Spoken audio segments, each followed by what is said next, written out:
Graça e paz, irmãos. Eu quero convidar a igreja para abrir a Bíblia no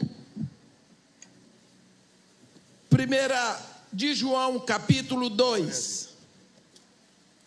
Primeira carta de João, no capítulo 2.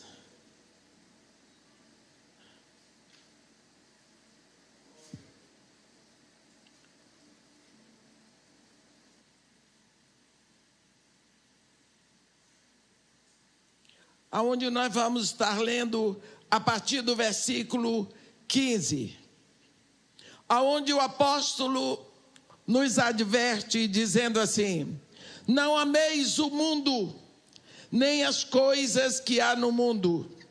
Se alguém amar o mundo, o amor do Pai não está nele.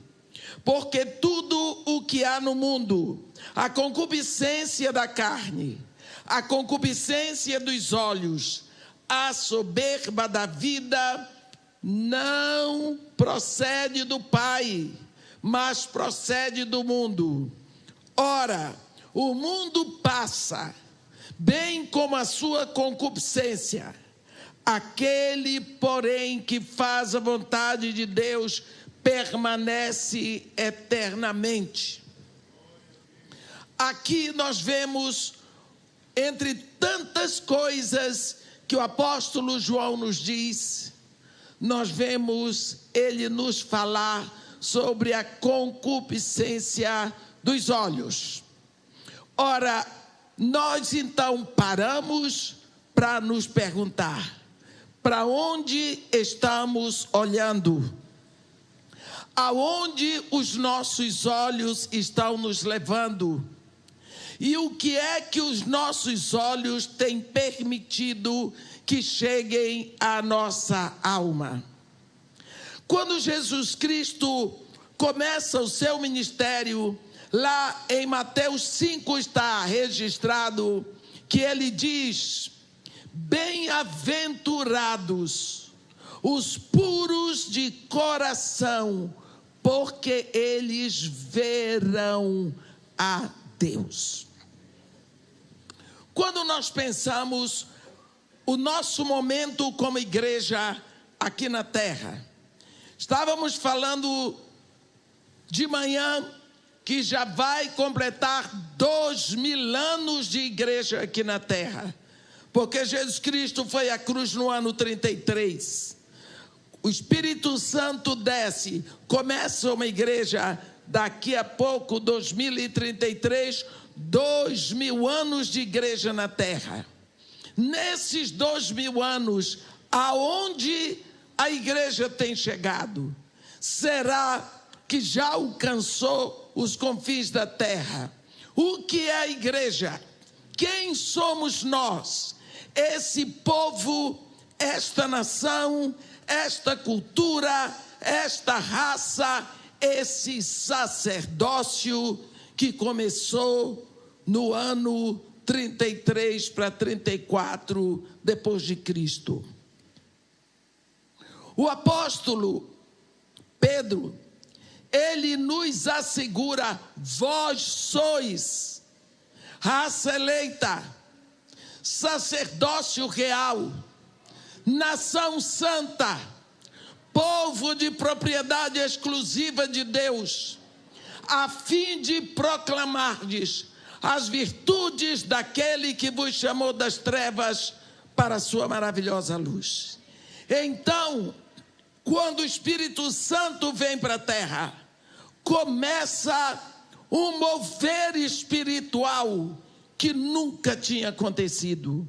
Começa então a existência de uma nação que não existia antes, a existência de um sacerdócio real, de um sacerdócio santo na terra. A partir do dia de Pentecostes, do ano 33 para 34, começa tudo diferente. Como diz o apóstolo Paulo, tudo se faz novo. Somos uma nova criação. Deus então, enfim, tem um povo na terra dentro do qual ele se move. E esse povo é totalmente diferente e separado de uma instituição satânica chamada mundo. Se nós prestarmos atenção, as coisas do mundo, elas nos atraem. Você veja lá no Éden.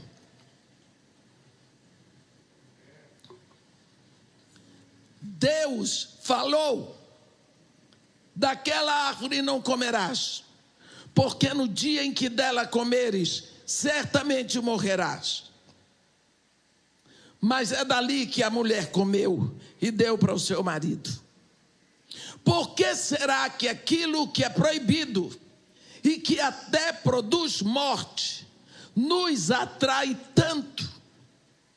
Porque nós somos movidos de preferência para aquilo que nos separa de Deus.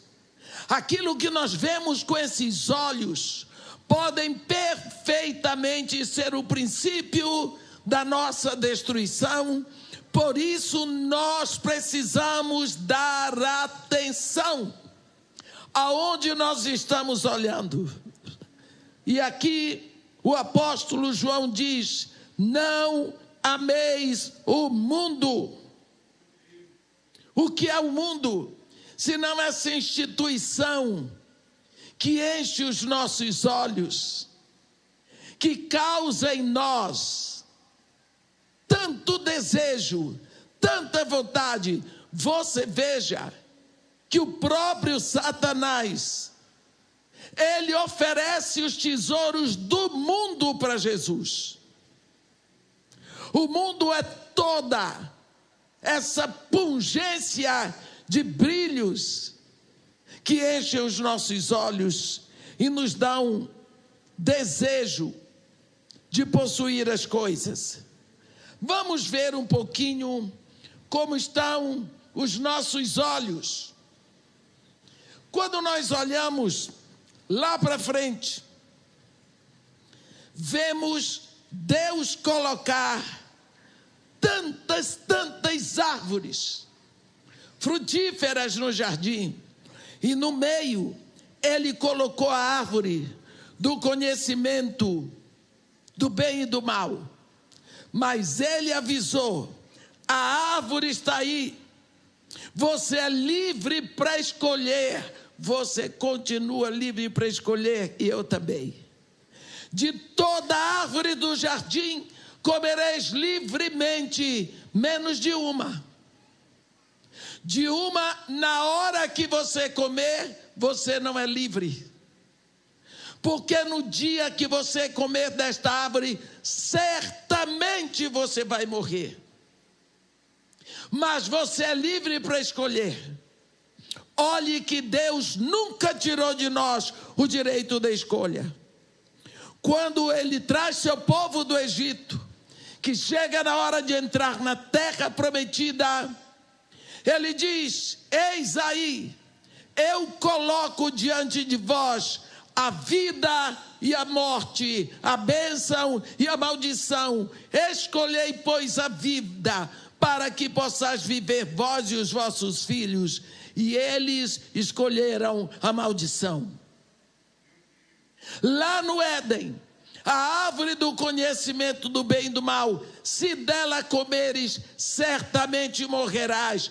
A mulher comeu. Como? Diante de tantas árvores, tantos frutos, Satanás foi naquela que era proibida.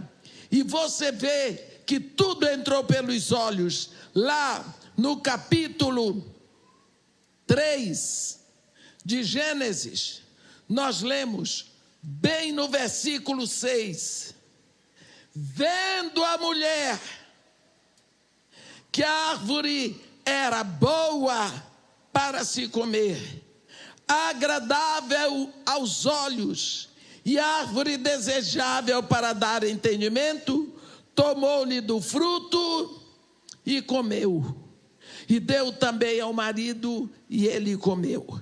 Primeira coisa, vendo a mulher olhou, desejou, caiu. Então nós vemos que a mulher desejou, porque ela olhou. Quantas coisas na nossa vida nós queremos porque vimos. Aquilo não fazia parte da nossa necessidade, mas porque nós vimos, nós queremos. Vamos abrir aqui o espaço para pensar. Por que será que o comércio investe tanto naquilo que você olha? Aí vem a propaganda, costuma-se dizer que é a alma do negócio. Eu não sou contra o comércio. Eu peço a Deus que abençoe os comerciantes, os empresários, que eles possam trabalhar, produzir, ganhar o pão com o suor do seu rosto, produzir empregos para as pessoas. Mas quantas vezes você compra porque você vê e você não precisa? Uma coisa é necessidade, a outra é vaidade. Eu me lembro de uma vez, eu estava nos Estados Unidos, dando um congresso, e a mulher me chamou porque precisava que eu fosse almoçar na casa dela. Eu fui. Ela abriu um guarda-roupa, cheio de roupas, que ela não olhava, todas com etiqueta. Todas ela tinha comprado e ela não usava. Eu fiquei olhando aquilo e eu disse: o que é isso? Você vai abrir uma boutique? Ela disse: irmã, eu comprei tudo. Irmã, porque eu não aguento. Eu vejo que é barato, eu compro. Ué, você compra uma coisa porque é barato ou porque você precisa? Compra porque é barato ou porque precisa? Isso pode ser a concupiscência dos olhos. Você vê e deseja, e você não precisa. E depois você se enche de dívidas, e você vai orar para Deus lhe abençoar, que você consiga pagar suas dívidas. Está errado? Está certo. E você não dorme. E você sofre porque está devendo. Mas aonde começou o seu sofrimento? No fato de que você olhou, desejou e caiu. Cuidado para onde você está olhando, porque o nosso Deus, o nosso Pai, Ele continua sendo o supridor da necessidade e não da vaidade. Nós temos mais do que precisamos. Estava dando um congresso no estado do Brasil, e tinha uma senhora que estava me conduzindo para todos os lugares. Ela estava encarregada. E quando eu estava no final orando, eu olhei para aquela mulher, mas eu não conseguia orar por outra coisa que não fossem os pés dela. Eu disse: minha filha, eu tenho que orar pelos seus pés. Até que o pé estava bem feitinho, ela tinha ido ao podólogo, estava toda bonitinha. Eu tinha que orar.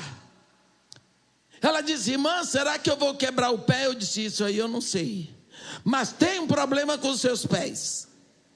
Orei. Eu disse para ela: vou almoçar na sua casa hoje, deixa eu ver os seus sapatos. Ela tinha 312 pares de sapatos.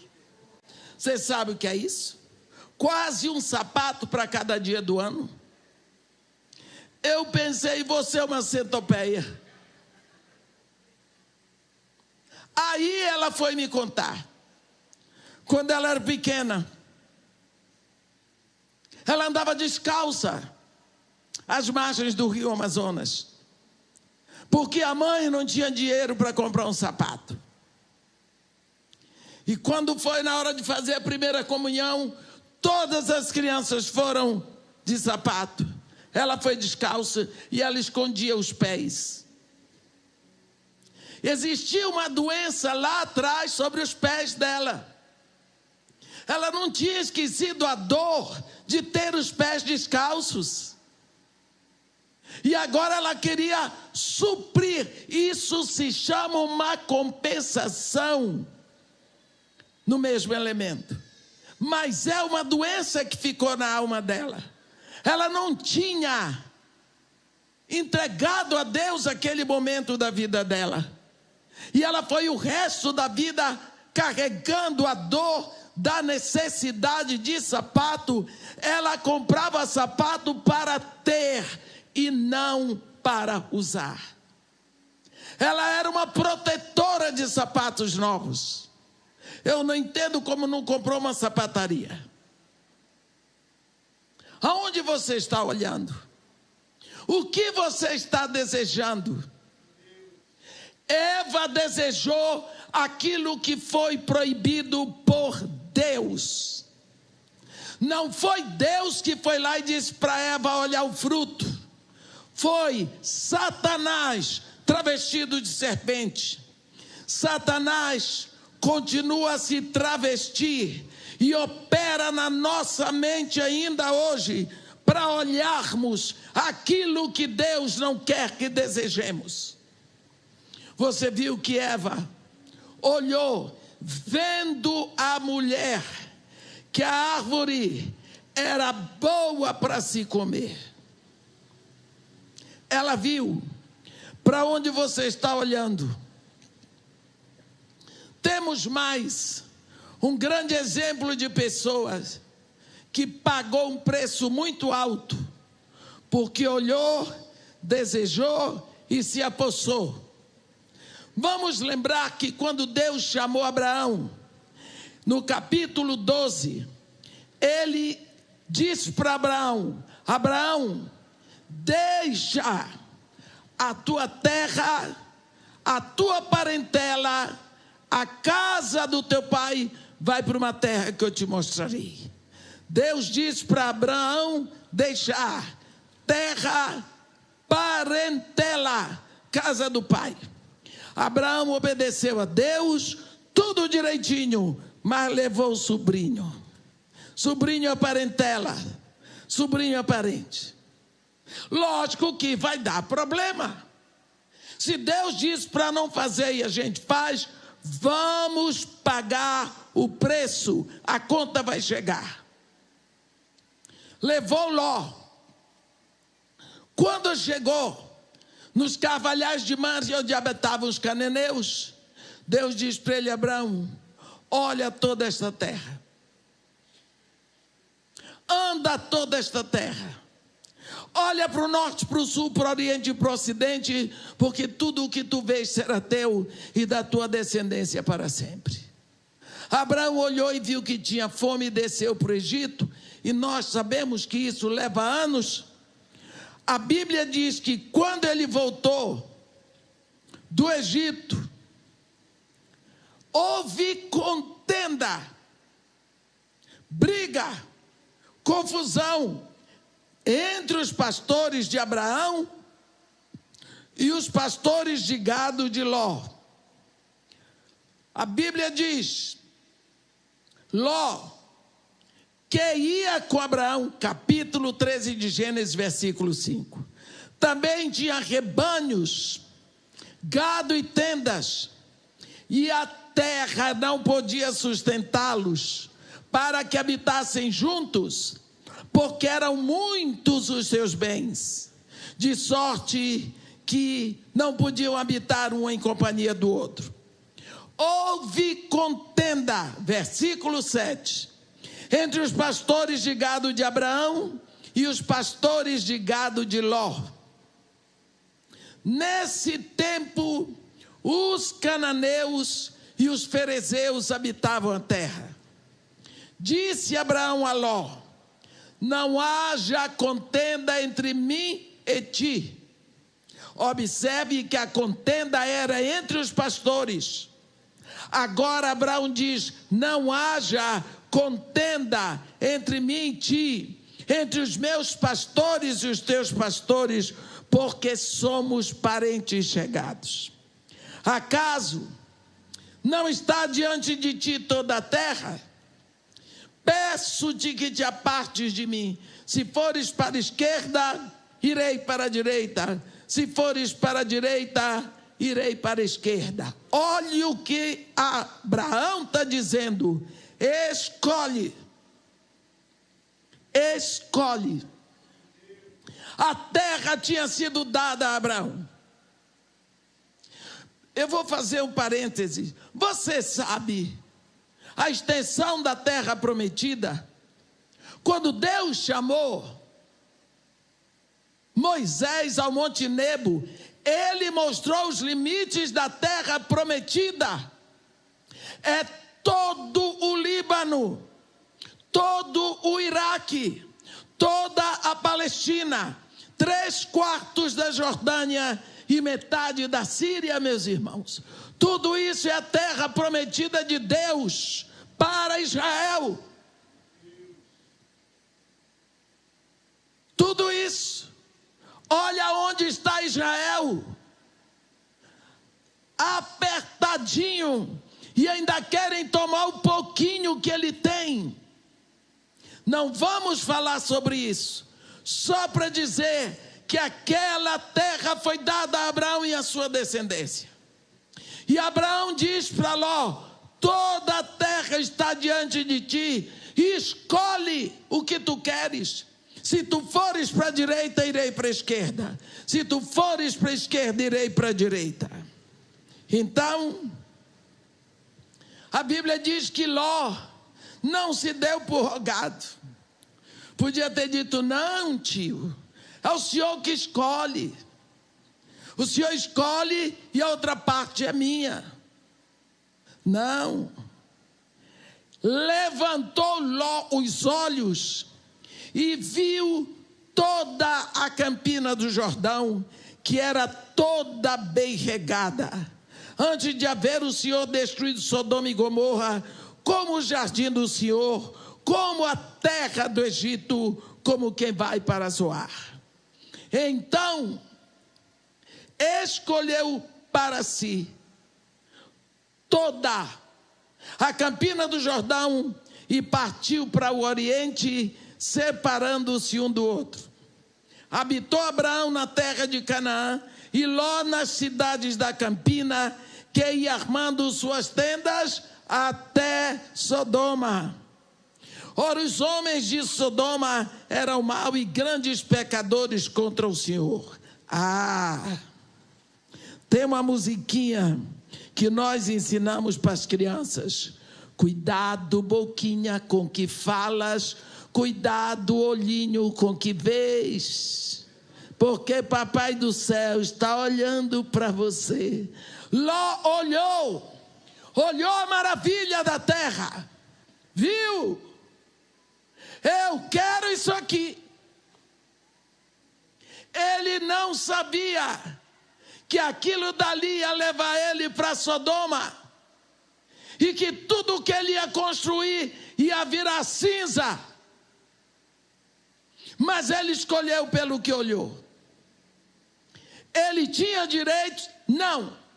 A terra tinha sido dada a Abraão. Mas ele escolheu pelos olhos. Ele escolheu pela sua vista. Ele não pediu conselho a Deus. Ele olhou grande. Vamos parar aqui. É pecado você sonhar? É pecado você desejar alguma coisa melhor? Não. Deus não criou o homem para viver na miséria. A Bíblia diz no Salmo: fui moço e agora sou velho, mas nunca vi o justo desamparado, nem a sua descendência mendigar o pão.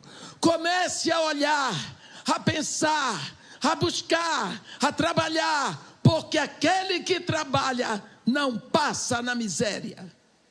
Mas uma coisa é você desejar para suprir a sua necessidade, e a outra é você desejar para possuir, possuir, possuir.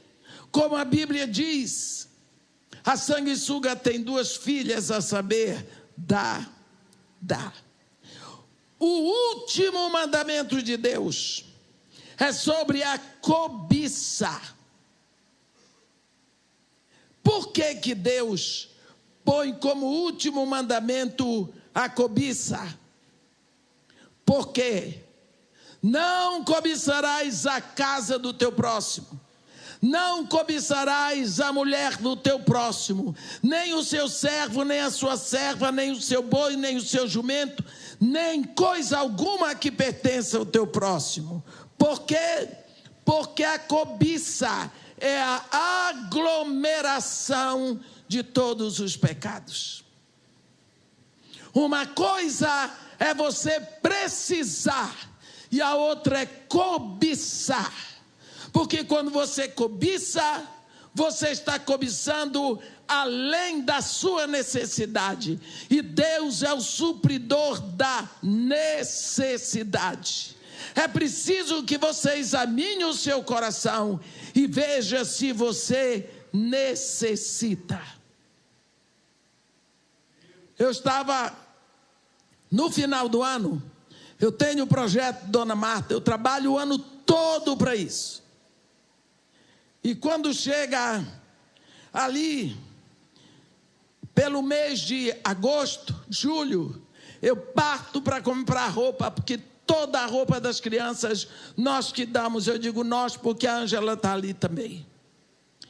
Toda a roupa que eles vão usar durante o ano, sabonete, pasta de dente, meia, sapato, escova de dente, pasta de dente, tudo, roupa.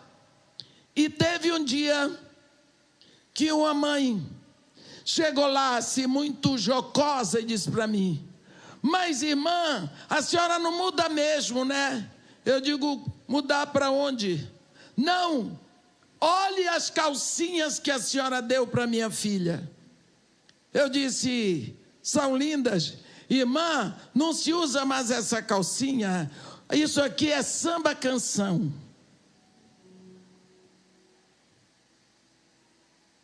Isso aqui é samba canção. Isso é calça de velho, irmã. Não se usa mais. Eu disse para ela: senta aí. Eu disse para ela: minha filha, como você quer que a sua filha esteja quando ela estiver na sua idade? Porque você quer que a sua filha esteja igual a você? Com 4 filhos, um de cada pai, sem ver o pai, morando aonde você mora, passando a necessidade que você passa, infeliz como você está. Se você não quer que a sua filha tenha esse futuro, ensine-a de pequena a cuidar do que Deus deu a ela, que é o corpo. Ensine a sua filha a ter cuidado com o seu corpo. Ensine a sua filha a não se envergonhar de Jesus. Agora pode. Para onde ela está olhando, essa mulher? Ela está olhando para que a filha dela tenha um corpo desejável aos homens desde pequena. É para isso que ela está olhando. Se ela estivesse olhando um futuro de uma moça decente, de uma moça honrada, que sabe se vestir com elegância e beleza, ela estava agradecendo a Deus a alguém que deu uma calcinha que comporta o corpo dela. Tudo depende muito de onde nós olhamos. Fazemos as coisas hoje, queremos, mas não sabemos o que vai acontecer amanhã. Por isso nós precisamos cuidar aonde botamos o pé hoje, porque este caminho onde pisamos hoje, ele tem um final. Ló olhou, Ele viu a terra fértil, bonita, maravilhosa, se encaminhou. Ele não sabia que o caminho dele ia levar à situação chamada Sodoma. Quantas pessoas têm acabado sua vida em Sodoma, porque não cuidaram dos seus pés quando entraram naquele caminho. O final da vida de Ló foi vendo tudo ficar para trás, se transformar em cinza. Até a mulher dele ficou virada numa estátua de sal. Por quê? Porque escolheu para si toda a Campina do Jordão. Por quê? Porque era toda bem regada. Levantou os olhos, viu, desejou e disse: eu quero. A quem foi que ele pediu conselho? Vamos dar mais um exemplo, porque a Bíblia está cheia de exemplos.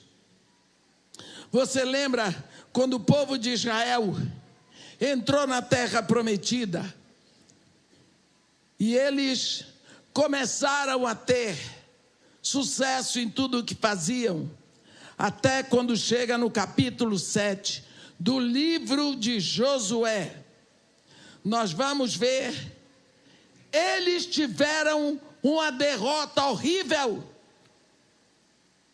Tiveram uma derrota. Josué, o general, não pôde encontrar motivos para aquela derrota. Então, ele foi pesquisar o que estava acontecendo. E quando ele levanta a pesquisa, porque a derrota foi em Ai.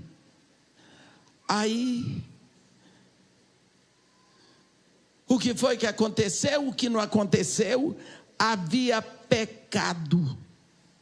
Pecado. No capítulo 7, de 19 a 21, nós lemos um caso horrível, e levanta daqui, levanta, tira a sorte de lá, a sorte recai sobre Acã. Então disse Josué a Acã: filho meu, dá glória a Deus, Deus de Israel, e a ele rende louvores, e declara-me agora o que fizestes, não me ocultes.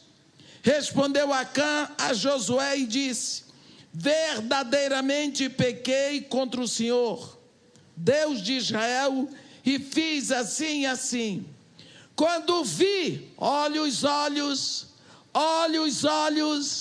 quando vi entre os despojos uma boa capa babilônica e 200 ciclos de prata e uma barra de ouro do peso de 50 ciclos, cobicei-os e tomei-os.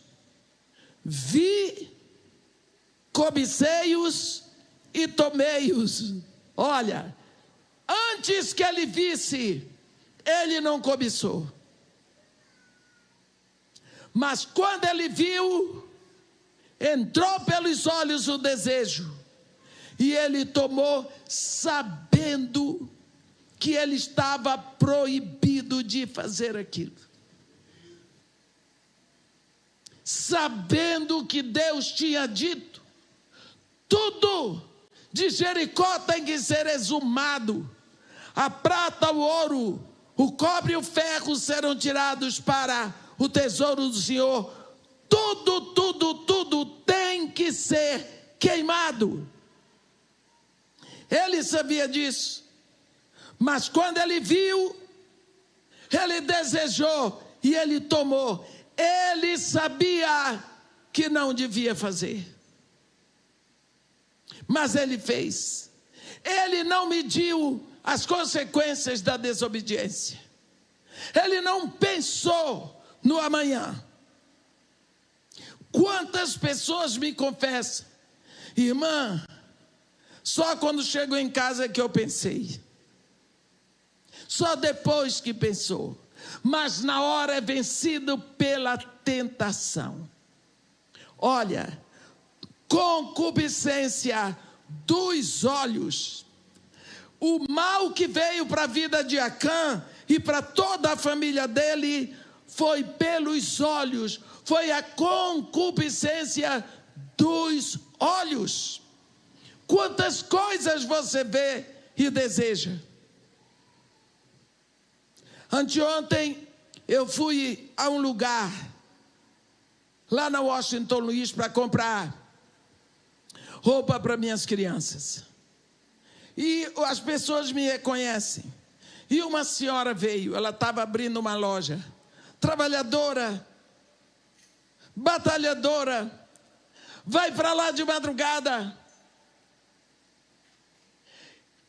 Porque quis que eu entrasse na loja dela. Irmão, quero que a senhora escolha aqui qualquer perfume que a senhora leve. Eu disse, não, eu não quero. Porque eu disse, porque eu tenho perfume. Eu tenho. Eu gosto de perfume, mas eu tenho perfume. Eu não compro perfume, eu ganho perfume. Para que eu vou levar o perfume que a mulher me deu?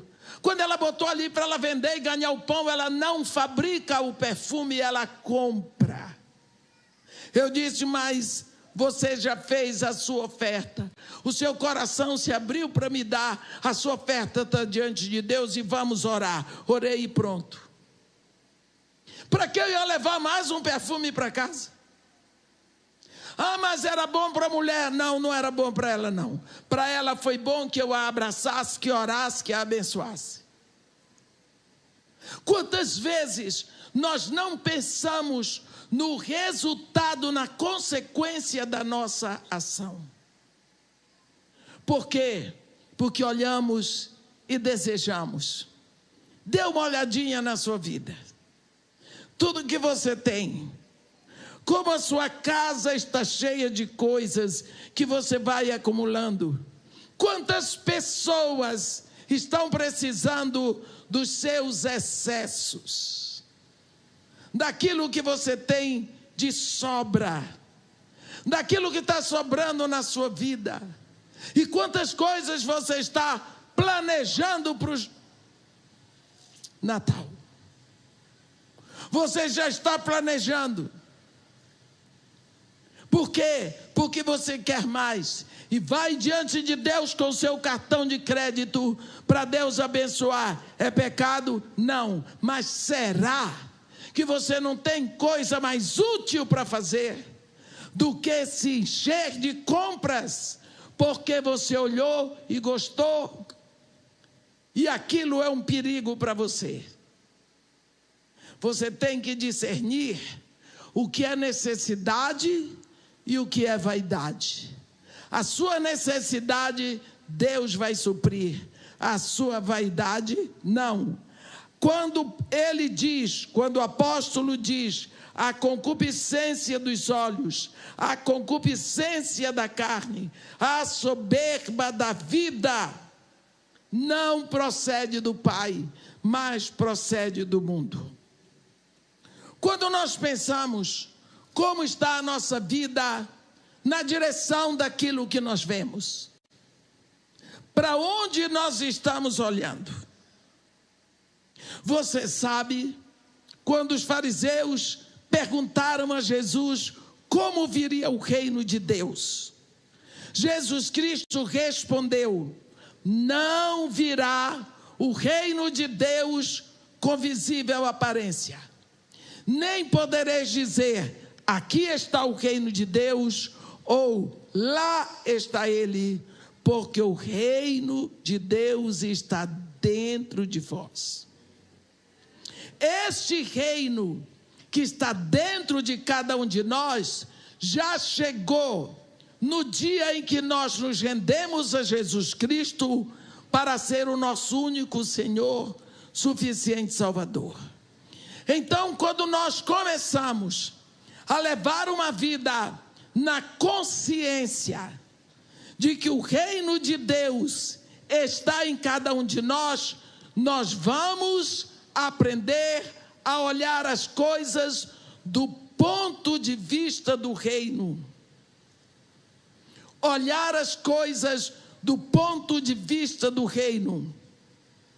Antes de você, quando você olha uma coisa, você pode dizer, é bonito, é lindo, as cores, a forma. Eu preciso. Existe uma necessidade. Se existe a necessidade, Deus quer suprir essa necessidade na minha vida? Quer. Então, ora e compra. Não, eu quero comprar porque acho bonito. Eu vou comprar porque acho bonito. Cuidado com aquilo que você acha bonito. Porque pode ser alguma coisa que vai levar você a adquirir uma dívida que vai lhe impedir de ter uma coisa melhor. Porque se você se enche de cacareco aqui, esse dinheiro podia servir para você comprar um apartamento maior, ou um carro mais novo, mais confortável para a sua família. Você fica perdida nesses meandros pequenos, porque a sua cabeça só vai até ali.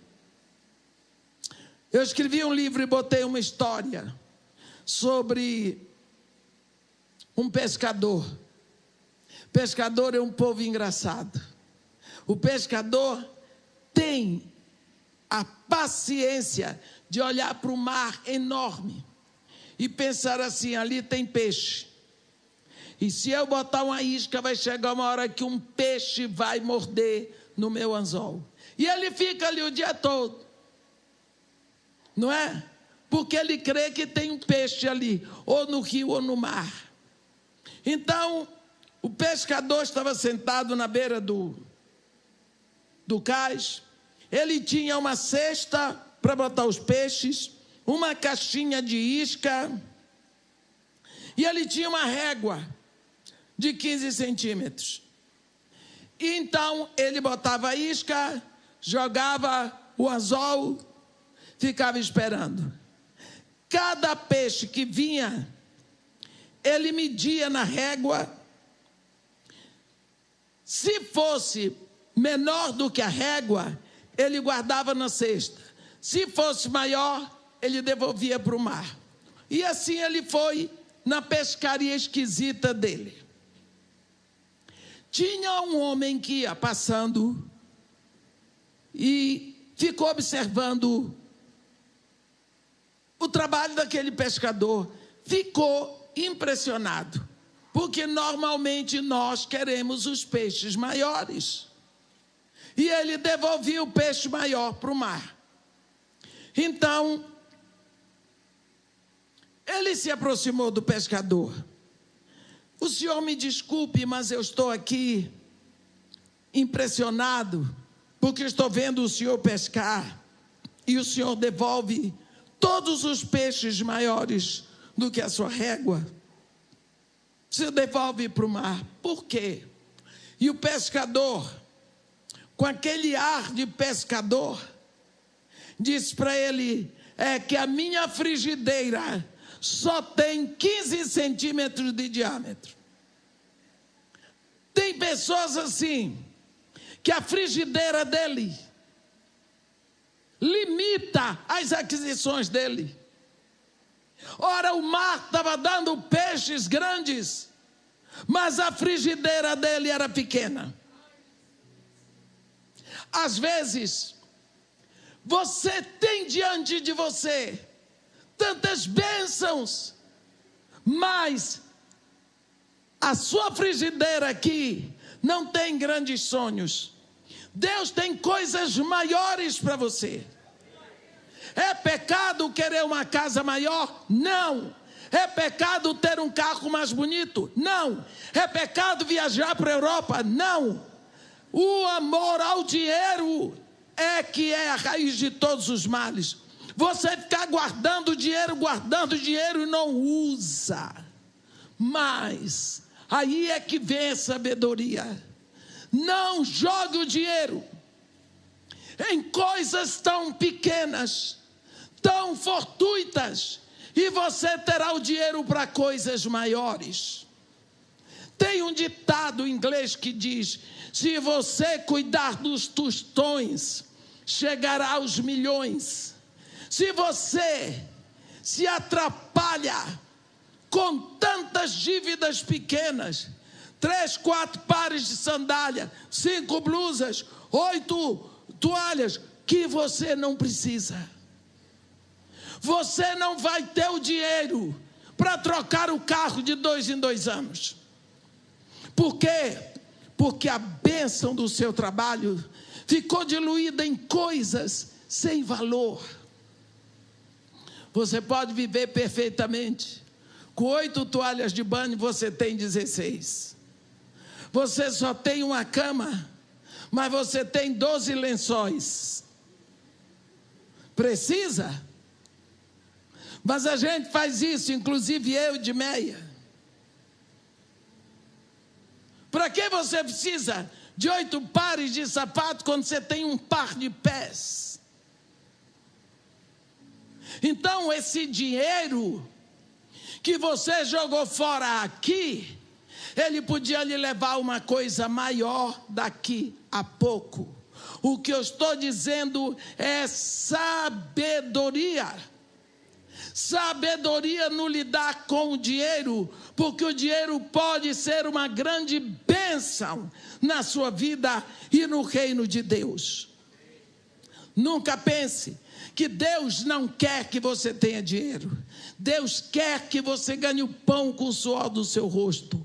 Mas quando a Bíblia diz pão, ela diz satisfação, encher a barriga, se deleitar, ficar feliz e sobrar para compartilhar o pão à mesa com os amigos. Quando João diz: filhinhos, já é a última hora, e como ouviste que veio o anticristo, também agora muitos anticristos têm surgido, pelo que conhecemos que é a última hora. João falou isso no 1º século. E hoje, como estamos? Como estamos? No momento em que você sai na rua e você não sabe se você vai buscar o seu celular, porque alguém pode lhe tomar. Nos acostumamos a isso. Nos acostumamos a botar cercas elétricas em volta da nossa casa. Nos acostumamos com toda essa opressão da vida desses últimos dias. É preciso que você tenha sabedoria para onde você está olhando. Para onde você está olhando. Observe aquilo que você está desejando. Selecione o que você necessita. Se realmente é para o suprimento da sua necessidade. Porque se é para a sua necessidade, Deus entra com tudo, porque Ele é o Deus que supre a nossa necessidade. Mas cuidado com aquilo que você está adquirindo para jogar fora, para não lhe suprir, mas para trazer para a sua vida a dor do débito, a dor do endividamento, a preocupação, porque você, de uma hora para outra, não sabe mais o que fazer para pagar contas. Isso é algo que tem preocupado demais na igreja. São as pessoas endividadas. Quanta dor! Porque umas estão endividadas porque o dinheiro não é suficiente. Outras estão endividadas porque compraram demais, acima do que podiam. O nosso Deus é supridor das nossas necessidades.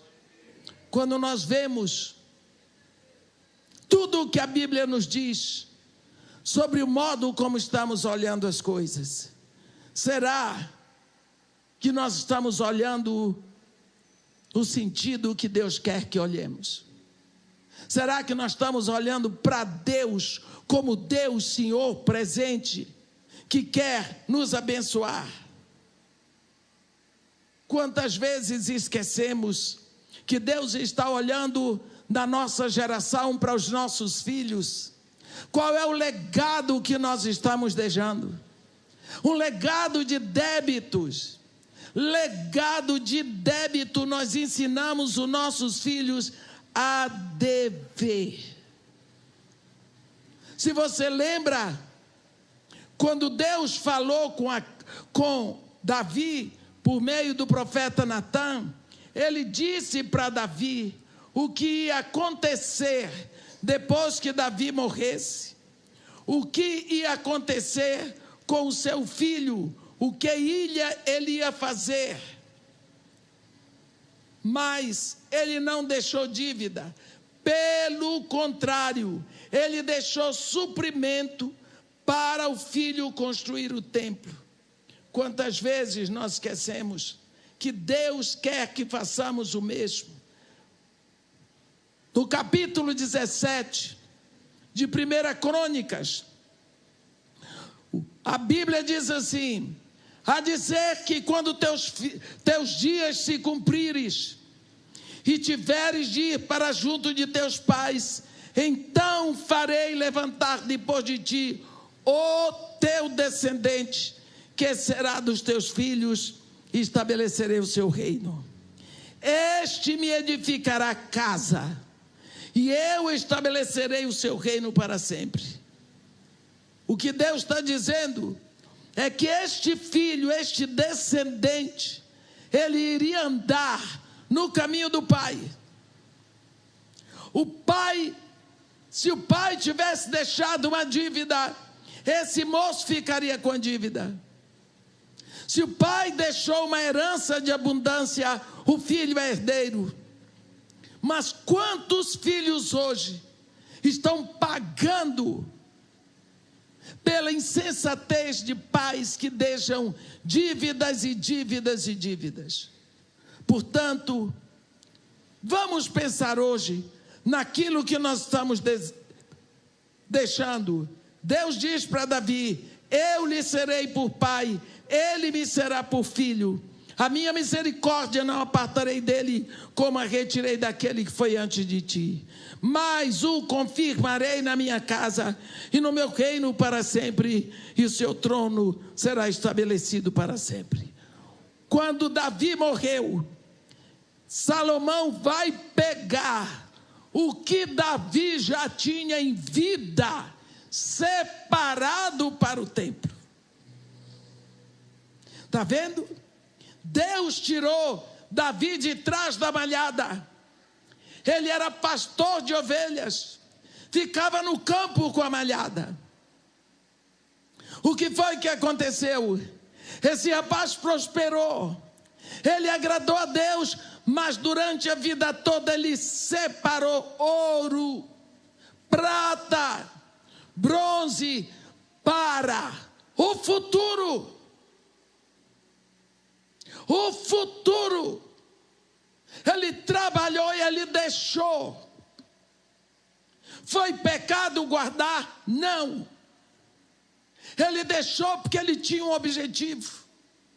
Em vez dele deixar para o seu filho fazer, se virar com tudo, ele proveu para que o filho pudesse construir um templo para Deus. Se você está gastando hoje mais do que deve, o que você vai deixar? A Bíblia diz que os pais entesouram para os filhos. Mas o que você está entesourando para os seus filhos?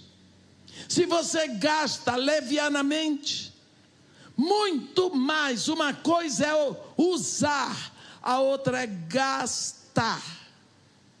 Se você gasta sem pensar no que você vai deixar, porque o dia de amanhã está nas mãos de Deus. Então, meus irmãos, quando o apóstolo João diz: filhinhos, não ameis o mundo, porque tudo que vem do mundo, se alguém não vem de Deus, se alguém amar o mundo, o amor do Pai não está nele. Por quê? O amor a essas coisas do mundo é nociva. Ela lhe leva a você olhar, desejar, cobiçar e pegar. Eva olhou o fruto e nos levou todos à morte. Acã olhou a capa babilônica e acabou com toda a família dele enterrados vivos. Ló olhou as campinas lindas e não sabia que depois da campina, tudo o que ele construiu viraria cinza, queimado em Sodoma. Vamos olhar a nossa vida para que tudo o que nós estejamos olhando hoje, no futuro não se transforme em cinza.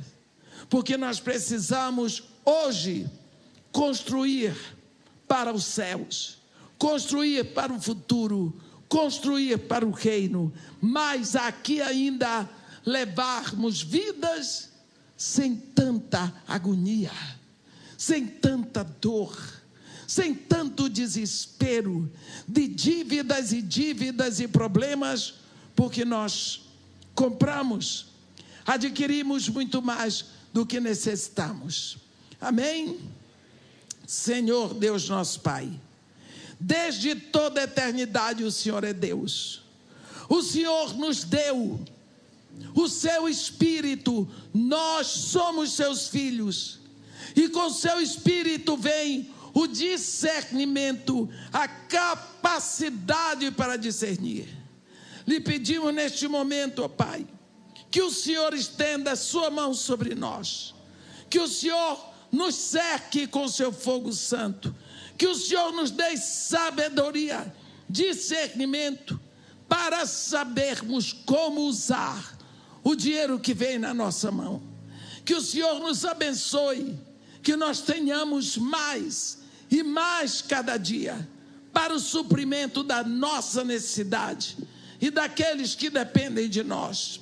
Que o Senhor, na sua infinita misericórdia, nos abençoe com fartura, com alegria, com honra, mas com sabedoria, para sabermos como usar o dinheiro. Te pedimos, ó Pai, por aqueles que neste momento estão passando por necessidades. Te pedimos perdão, porque nós poderíamos ajudá-los mais, não fosse o fato de desperdiçarmos. Te agradecemos pelo suprimento diário, pela força, pelo trabalho, pela nossa produção, e te pedimos que estendas a tua mão sobre a nossa casa, que tome os nossos filhos nos teus braços eternos, abençoe a nossa união dentro de casa e faça que sejamos filhos teus, a testemunhar do reino que já está na terra, para que o teu nome seja glorificado. Isto nós te pedimos, te agradecendo em nome de Jesus.